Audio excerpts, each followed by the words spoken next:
এ বিষয়ে আরো জানাতে আমাদের সাথে যুক্ত হচ্ছেন সহকর্মীরা। শুরুতেই সহকর্মী নাইমা জিকো আমাদের সাথে যুক্ত আছেন। কক্সবাজারের পেকুয়ায় তিনি আছেন এই মুহূর্তে।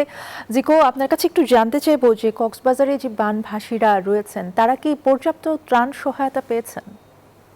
ধন্যবাদ আপনাকে। যেমনটি অর্থী বলছিলেন যে আমি এই মুহূর্তে যেখানে দাঁড়িয়ে আছি এটি কিন্তু কক্সবাজারের পেকুয়া উপজেলার নন্দীর পাড়া গ্রামে, এবং এই যে বিশাল জলরাশিটি দেখছেন এটি আসলে ধান ক্ষেত, এবং আমি যেখানে দাঁড়িয়ে আছি এটি হলো সেই গ্রামের সাথে সংযোগ সড়ক, যা পুরোপুরি পানির নিচে, বন্যার পানির নিচে তলিয়ে গেছে। আমরা গ্রামটিতে গিয়েছিলাম, সেই গ্রামটিতে এখন পর্যন্ত কিন্তু ঘরগুলো পানির নিচে তলিয়ে রয়েছে, ঘরের মধ্যে পানি রয়েছে। পানি নামতে শুরু করলেও কিন্তু এখন পর্যন্ত তাদের যেই স্বস্তি জীবনে সেটি কিন্তু ফিরে আসেনি। আমরা যখন ভেতরে প্রবেশ করেছি তখন দেখেছি যে তীর্থের কাকের মতন কিন্তু এখানে যারা অসহায় মানুষরা রয়েছেন তারা কিন্তু ত্রাণের আশায় চেয়েছিলেন, এবং আমরা যখন সেখানে যাই তারা ত্রাণের নৌকা ভেবে কিন্তু আমাদের কাছে ছুটে চলে এসেছিলেন।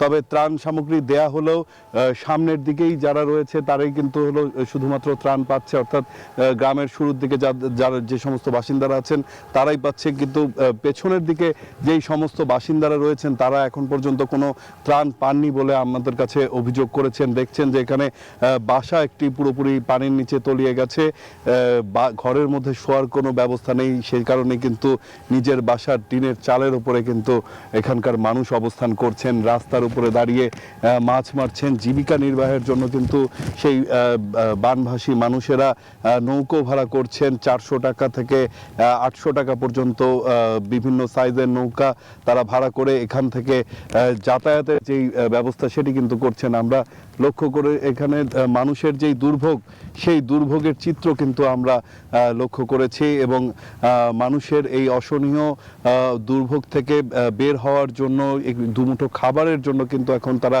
ত্রাণের দিকে তাকিয়ে রয়েছেন, সরকারের দিকে তাকিয়ে রয়েছেন।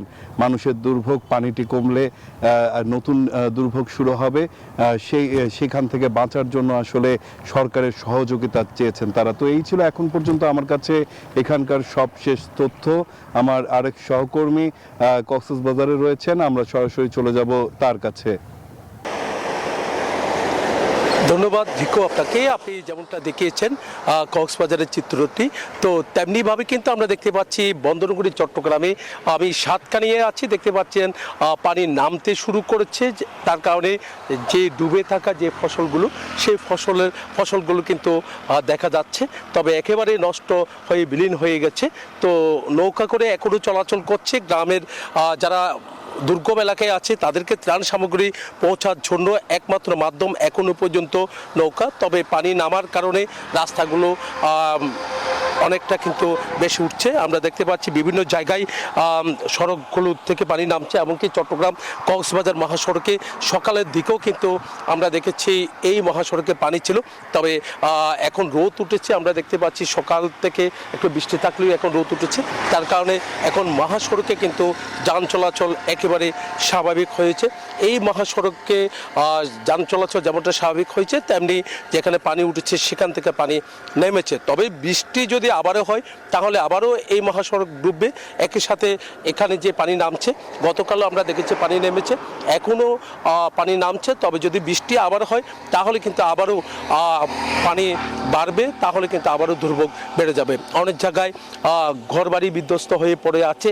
ত্রাণ সামগ্রী দেওয়ার জন্য জেলা প্রশাসন এমনকি বিভিন্ন বাহিনী, বিমান বাহিনী, সেনাবাহিনী, এমনকি নৌবাহিনী সহ বিভিন্ন বাহিনী তারা কিন্তু বিভিন্ন জায়গায় নৌকা করে সেখানে ছুটছেন।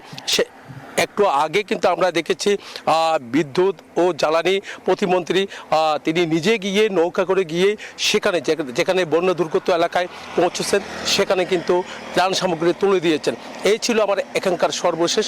আমি ফিরে যাব, আমার সহকর্মী অপেক্ষা করছেন বান্দরবনে, সেখানে আছেন সম্রাট। আমরা সম্রাট থেকে জানবো এখন বর্তমান অবস্থা কেমন।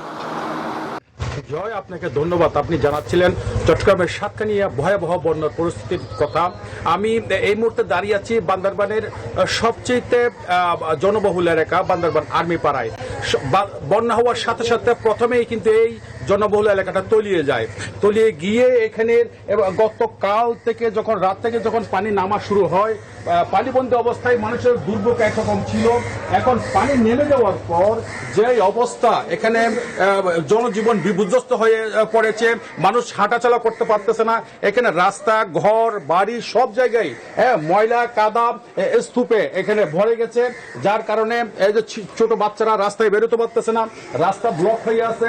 3 ফিট হাঁটু পরিমাণ কাদা এখানে জমে আছে, দুর্গন্ধ ছড়িয়েছে।